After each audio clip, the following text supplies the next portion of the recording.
రోగిగా వచ్చాడు. Software engineer అంటూ మాయమాటలు చెప్పి ఏకంగా ఆ డాక్టర్నే ప్రేమలోకి దింపాడు.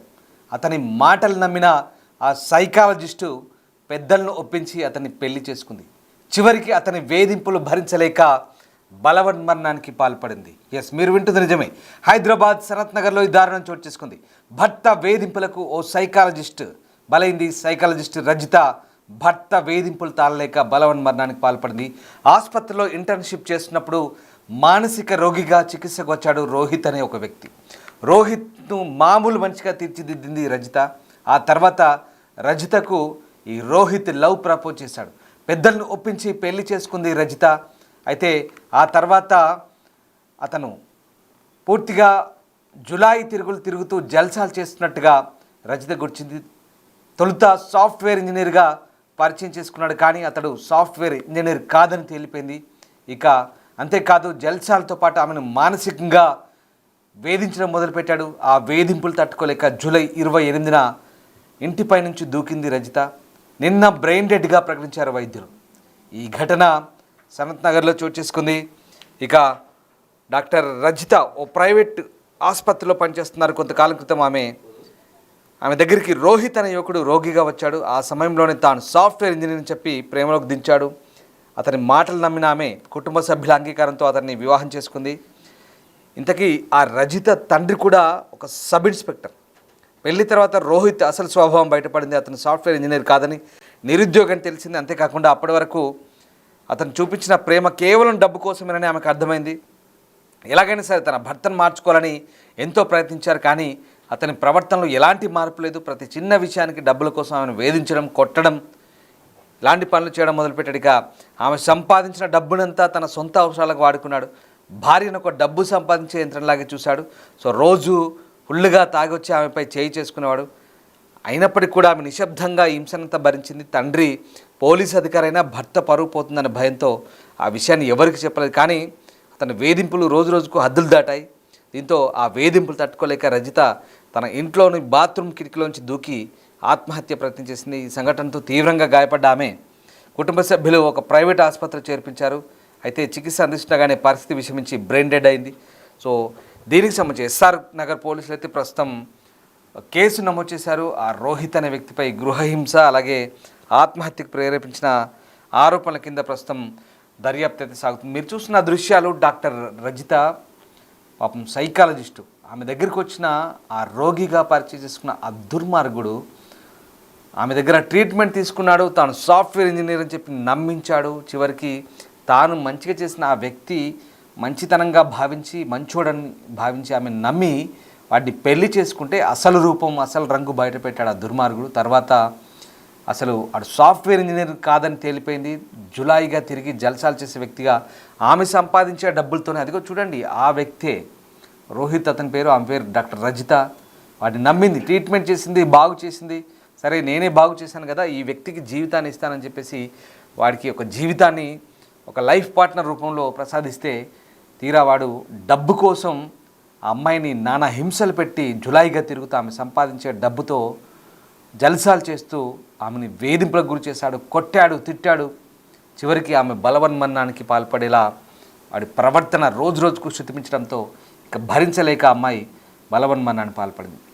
ఇంత చేసినా ఈ అమ్మాయి తండ్రి కూడా ఒక పోలీస్ ఆఫీసర్ అయినప్పటికీ కూడా ఆమె చెప్పుకోలేకపోయింది. ఎవరో మామూలు వ్యక్తి అనుకోవడం కాదు ఇక్కడ.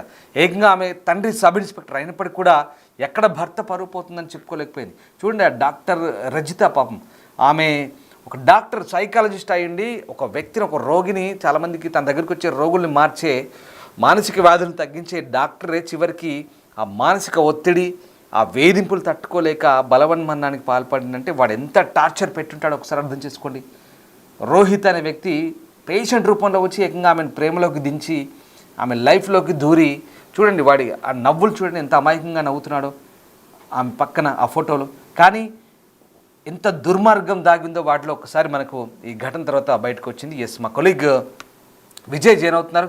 విజయ్, ఈ ఘటనకు సంబంధించి పోలీసులు ఎలాంటి దర్యాప్తు చేస్తున్నారు? ముఖ్యంగా ఆ దుర్మార్గుడు నిజంగా ఆమె లైఫ్లోకి చొరబడి రోగిగా ఎంటర్ అయ్యి ఆమె క్లినిక్లోకి ఏకంగా ఆమెని ప్రేమలోకి దింపి చివరికి ఆమెనే బలవన్మరణానికి పాల్పడేలా చేసినటువంటి ఈ సైకో ఈ శాడిస్ట్ గురించి ఏమనాలి? నిజంగా పోలీసులు ఏం చెప్తున్నారు? దర్యాప్తు ఎలా సాగుతుంది?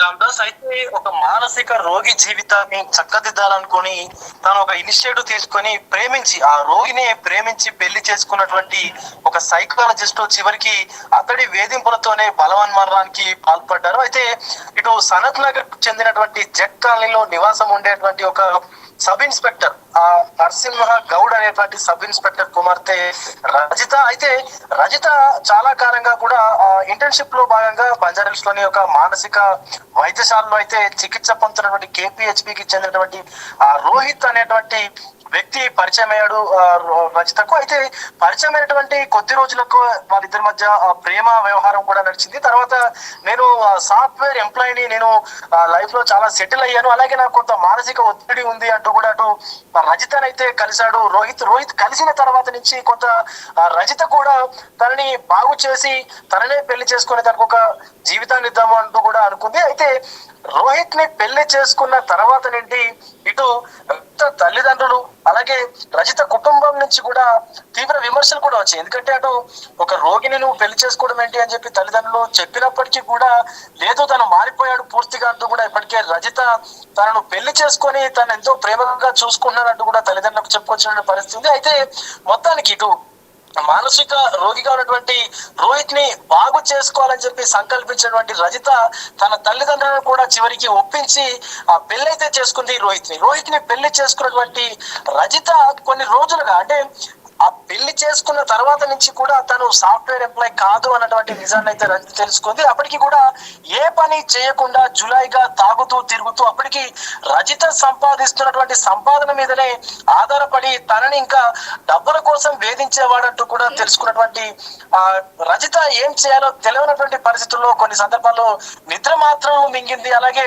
బిల్డింగ్ పై నుంచి కూడా దూకి ఆత్మహత్య యత్నం అయితే చేసుకున్నటువంటి సిచ్యువేషన్ ఉంది రామదాస్. అయితే ఇటు రోహిత్ కు తన తల్లిదండ్రులు కృష్ణయ్య, సరేష అలాగే సోదరుడు మోహిత్ కూడా సహిస్తూ రజితను వేధించేవారని కూడా తెలుస్తా ఉంది. డబ్బులు ఇవ్వమని పలుమార్లు కూడా తనని వేధించినట్టుగా తెలుస్తా ఉంది. ఇవ్వని పక్షంలో రజితను కొట్టడము, వేధింపులకు గురి చేయడంతో పాటు అనేక రకమైనటువంటి నానా చిత్రహింసలు కూడా పెట్టేవాడని చెప్పి కూడా తెలుస్తా ఉంది. ఇవన్నీ తాళలేకనే రజిత గత నెల మన 16వ తేదీన కూడా నిద్ర మాత్రలు మింగడంతో ఒక ప్రైవేట్ హాస్పిటల్లో అయితే చేర్పించారు. అయితే చికిత్స అనంతరం తన యొక్క నివాసానికి, తన తండ్రి నివాసానికి జెట్ కాలనీలో ఇంటికి తీసుకువచ్చారు. తర్వాత గత నెల మళ్ళీ 28వ తేదీన కూడా నేను చనిపోవాలనేటువంటి ఆలోచనతోటి తన బాత్రూమ్ కిటికీ నుంచి కూడా కిందకి దూకేసింది. అయితే తలకు తీవ్ర గాయాలు అవ్వడంతో తనను అమీర్పేటలోని ఒక ప్రైవేటు హాస్పిటల్ కూడా తరలించి చికిత్స నిమిత్తం అయితే చికిత్స అందించారు. కానీ ఎంత చికిత్స అందించినప్పటికీ కూడా ఫలితం లేకుండా పోయింది. చివరికి ఒక ప్రేమోన్మాది అని చెప్పుకోవచ్చు, ఒక మానసిక రోగి అని కూడా చెప్పుకోవచ్చు. ఎందుకంటే తనని బాగు చేయాలి అనేటువంటి ఆ డాక్టర్ సంకల్పాన్ని, ఇప్పుడు ప్రతి ఒక్కరు కూడా వైద్య నారాయణ హరి అంటారు, అంటే దేవుడు లాగా చూస్తారు డాక్టర్ ని. కానీ ఇక్కడ ఆ దుర్మార్గుడు ఆ దేవుడు లాంటి డాక్టర్ నే తను అంటే చంపేసినటువంటి పరిస్థితి కనిపిస్తుంది. అయితే అటు అప్పటికే బాత్రూమ్ కిటికీలో నుంచి దూకేసినటువంటి రజితకు అటు డాక్టర్లు కూడా చికిత్సనైతే అందించారు. ఆ రజిత రెస్పాండ్ అవ్వకపోవడంతో, అంటే ట్రీట్మెంట్ కు రెస్పాండ్ అవ్వకపోవడంతో అసలు ఏం జరిగిందని చెప్పేసి అంటే ప్రాథమికంగా కూడా చికిత్సను అందించేటువంటి తరుణంలో అప్పటికే రజిత బ్రెయిన్ డెడ్ అయినట్టుగా కూడా వైద్యులు అయితే గుర్తించినటువంటి వెంటనే అటు తల్లిదండ్రులకు కూడా ఈ యొక్క విషయాన్ని అయితే చెప్తే వాళ్ళందరూ కూడా కన్నీరు మున్నీరుగా వినిపిస్తున్నటువంటి పరిస్థితి కనిపిస్తా ఉంది. ఎందుకంటే ఒకగానొక కూతురు తను చెప్పినా కూడా వినిపించుకోకుండా ఒక మానసిక రోగిని పెళ్లి చేసుకొని వాడి చేతిలో చనిపోయింది అంటూ కూడా వాళ్ళందరూ కూడా శోక సముద్రంలో మునిగిపోయినటువంటి పరిస్థితి కనిపిస్తా ఉంది రామదాస్. రజిత తల్లిదండ్రులందరూ కూడా సో ఈ యొక్క విషాద ఛాయలు అనుకోవడంతో అటు జగ్గాలిలోను అలాగే రజిత కుటుంబ సభ్యులు అలాగే బంధువుల్లో కూడా పూర్తిగా విషాద ఛాయలు. ఇప్పుడు విజయ్ ఆ నిందితుని అదుపులోకి తీసుకున్నారా? ఎగ్జాక్ట్లీ తీసుకున్నారు రామదాస్. నిందితుని అదుపులోకి తీసుకున్నారు. నిందితుడితో పాటుగా తన కుటుంబ సభ్యులు కూడా ఎస్ఆర్ నగర్ పోలీసులు అదుపులోకి తెలుస్తా ఉంది. అలాగే నిందితుడి పైన గృహహింస అలాగే ఆత్మహత్యకు ప్రేరేపించినటువంటి సెక్షన్ కింద కూడా కేసు నమోదు చేసుకుని ఎస్ఆర్ నగర్ పోలీసులు అయితే దర్యాప్తు చేస్తా ఉన్నారు. ఇక్కడ ఇంకా దయనీయమైనటువంటి విషయం ఏంటంటే రజిత తండ్రి ఒక సబ్ ఇన్స్పెక్టర్, అంటే ఒక పోలీస్ స్టేషన్ లో తను సబ్ ఇన్స్పెక్టర్ గా ఎస్ఐగా కూడా విధులు నిర్వహిస్తున్నప్పటికీ కూడా ఆ విషయాన్ని, అంటే రోహిత్ వేధిస్తున్నాడు అన్నటువంటి విషయాన్ని కూడా తన తండ్రికి కూడా చెప్పలేకపోయింది రజిత. ఎందుకంటే తన అత్తవారింటి కుటుంబానికి సంబంధించి అత్తవారి పరువు పోతుంది, అలాగే నేను బాధపడుతున్నానని తెలిస్తే నా తల్లిదండ్రులు ఎక్కడ బాధపడతారు. అంటే ముందే వాళ్ళు చెప్పారు, తనని పెళ్లి చేసుకుంటే, రోహిత్ ని పెళ్లి చేసుకుంటే నువ్వు సుఖంగా ఉండలేవు, సో తన కండిషన్ బాగలేదు, అసలు ఎలాంటి వ్యక్తో ఏంటో తెలియకుండా నువ్వు ఎలా పెళ్లి చేసుకుంటావు అని చెప్పి ముందే రజిత తల్లిదండ్రులు ఇప్పటికీ, అంటే వారించినప్పటికీ కూడా వినిపించుకోకుండా రజిత పెళ్లి చేసుకోవడం వల్ల ఇదంతా నా చేతులారా నేనే చేసుకున్నాను, నేనే అనుభవిస్తానంటూ కూడా తను తీవ్ర మనస్తాపానికి లోనయ్యి రోహిత్ ఎన్ని చిత్రహింసలు పెడుతున్నా కూడా దిగమింగుకుంటూ ఆ బాధలు కష్టాలని దిగమింగుకుంటూ కూడా చివరికి తన ప్రాణాలను తానే తీసుకునేలాగా ఆ రోహిత్ చేశాడని చెప్పి కూడా ఇప్పటికే రజిత తల్లిదండ్రులు కూడా కంప్లైంట్ చేసినటువంటి పరిస్థితి ఉంది. ఈ కంప్లైంట్ నేపథ్యంలోనే, కంప్లైంట్ ఆధారంగానే పూర్తిగా అటు ఎస్ఆర్ నగర్ పోలీసులు కూడా కేసు నమోదు చేసుకొని దర్యాప్తు చేస్తా ఉన్నారు. వీళ్ళ కుటుంబాన్ని కూడా, రోహిత్ కు సంబంధించినటువంటి తల్లిదండ్రులు ఎవరైతే కృష్ణయ్య, సరేష, అలాగే తన సోదరుడు రోహిత్ సోదరుడు మోహిత్ కూడా ఉన్నాడు కాబట్టి వీళ్ళందరినీ కూడా అదుపులోకి తీసుకొని అసలు ఎందుకు మీరు రజితని వేధించాల్సి వచ్చింది, కట్నం కోసమేనా లేకపోతే ఇంకేమైనా కారణాలు ఉన్నాయా అనేటువంటి కోణంలో కూడా దర్యాప్తు అయితే కొనసాగిస్తా ఉన్నారు Ramdas. Right, yes, thank you Vijay. So మొత్తం మీద ఈ ఘటన నిజంగా ఏం చెప్తుంది, మీకేమనిపిస్తుంది? స్టోరీ అంతా విన్న తర్వాత, ఈ ఘటన గురించి తెలుసుకున్న తర్వాత ఏమనిపిస్తుంది కామెంట్ చేయండి ఒకసారి దయచేసి, ఎందుకంటే చాలా భిన్నంగా అనిపిస్తుంది స్టోరీ. ఒక పిచ్చోడిని ఆ వెధవని చూడండి, వాడు ఎంత సాడిస్ట్ అంటే ఆ పిచ్చోడిని మంచోడిని చేసే క్రమంలో పాపం ఆ డాక్టరు, ఎందుకంటే మానసిక నిపుణురాలు కాబట్టి, సైకాలజిస్ట్ కాబట్టి ఏదో మంచివాడిగా మారాడు, అది కూడా తన చేతుల మీదుగా వాడికి ట్రీట్మెంట్ ఇచ్చాను కాబట్టి వాడిని మార్చుకున్నాను, సరే తన జీవితంలోకి వాడిని ఆహ్వానించి వాడిని భాగస్వామిగా చేసుకొని వాడితో హ్యాపీగా ఉందాం అనుకుంది. కానీ ఆమె కలలన్నీ కలలయ్యాయి, ఏకంగా ఆమె జీవితం స్పాయిల్ అయిపోయింది. వాడి వల్ల, ఆ విధవ వల్ల ఆమె బలవన్మరణానికి పాల్పడి ఇవాళ భౌతికంగా లేకుండా పోయింది. కుటుంబ సభ్యులకు ఎంత రోదన, ఎంత వేదన చూడండి. ఆమె ఒక మానసిక నిపుణురాలు, మానసిక వైద్యురాలు. 10 మందికి తన దగ్గరకు వచ్చే వాళ్ళకి ఇలాంటి సమస్యలు ఉంటే, డిప్రెషన్లో ఇంకేదైనా సమస్యలు ఉంటే ఆమె 10 మందిని బాగు చేసి పంపించే వ్యక్తి, అలాంటిది ఒక రోగి చేతిలో, ఆమె దగ్గరికి పిచ్చోడ్లా వచ్చిన ఒక రోగి, దట్ ఆ విధవ ఎవడైతే ఉన్నాడో వాడి చేతిలో ఆమె జీవితం బలైపోయింది, ఆమె నాశనం అయిపోయింది. నిజంగా ఈ స్టోరీ వింటుంటే ఏమనిపిస్తుంది ఒకసారి కామెంట్ చేయండి. ఇలాంటి విధవలకి ఎలాంటి శిక్షలు వేయాలి? వాడు ఆల్రెడీ ఒక శాడిస్టు, వాడిలో ఉన్న శాడిజం బయటకు వచ్చింది, మళ్ళీ మారాడనుకుంది, మార్చాననుకుంది, జీవితంలోకి ఆహ్వానించింది. సరే, వాడు సాఫ్ట్వేర్ ఇంజనీరింగ్ చెప్పాడు, ఏదో ఇంకా రకరకాల స్టోరీలు చెప్పినా తర్వాత అవన్నీ అబద్ధం, తప్పు అని తేలినా సరే ఎలాగో మార్చుకుందాం అనుకుంది. అయినా వాడి ప్రవర్తనలో మార్పు రాలేదు. ఆమెను కేవలం ఒక యంత్రంలో చూశాడు, డబ్బు సంపాదించే యంత్రంలో. ఆమె సంపాదించిన డబ్బుతో తాగడాలు, జల్సాలు చేయడాలు, తిరిగి ఆమెను హింసించడం, మానసికంగా హింసించడం, శారీరకంగా హింసించడం. ఒక మానసిక వైద్యురాలికి ఇంతకంటే దౌర్భాగ్యం ఏముంటుంది? నిజంగా ఈ స్టోరీ వింటుంటే అయ్యో, 10 మందిని బాగు చేసి ఒక డాక్టర్కి ఇలాంటి పరిస్థితి వచ్చింది, అది కూడా ఒక మానసిక వైద్యురాలు, ఒక సైకాలజిస్ట్. ఇంకా విచిత్రం ఏంటంటే ఆమె తండ్రి సబ్ ఇన్స్పెక్టర్, సమాజంలో శాంతి భద్రతలను కాపాడి ఇలాంటి సమస్యలు వచ్చిన వారికి ధైర్యం చెప్పి న్యాయం చేసే ఒక తండ్రి కూడా ఉన్నాడు ఆమెకి. కానీ కుటుంబ పరువు ఏమవుతుందో, తల్లిదండ్రులు ఎలా బాధపడతారో, ఎందుకంటే మానసిక వైద్యురాలు కాబట్టి తల్లిదండ్రుల బాధ ఏంటో ఆమెకు తెలుసు. నిజంగా ఈమెను త్యాగమూర్తి అనాలా, లేదంటే జీవితాన్ని నాశనం చేసుకున్న ఆమె ఒక మూర్ఖురాలనాలా? సారీ, ఎందుకంటే ఇలాంటి విధవల వల్ల జీవితాలు ఫనంగా పెట్టిన ఈమెను ఏమనాలి? నిజంగా ఆమెను ఏ రకంగా మనం ఈ స్టోరీ డిఫైన్ చేసినప్పుడు నిజంగా చాలా విచిత్రంగా అనిపిస్తుంది. సారీ టు సే దట్, ఆమెను ఆ రకంగా సంబోధించడం కూడా తప్పే అనిపిస్తుంది. ఎందుకంటే పాపం అనాల్సి వస్తుంది. ఆమె చేసిన త్యాగము, ఆ విధవ కోసం జీవితాన్ని త్యాగం చేసింది.